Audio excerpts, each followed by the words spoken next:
Good beer, good rod. Don't get any better, does it?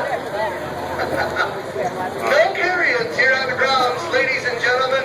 The only way we pay for all this show out here is by selling our beer and food here, and that's all we ask. This is the only Badger State Bowl you'll see that you're not charged to get the gate.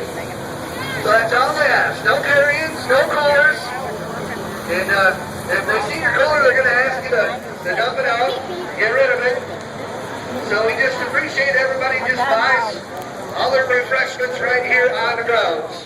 That's the only way we keep this a free show, and we like to keep it that way if we can.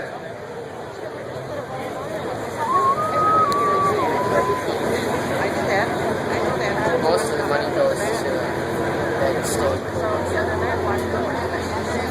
The winner gets, a couple of years ago, the winner of Badger State.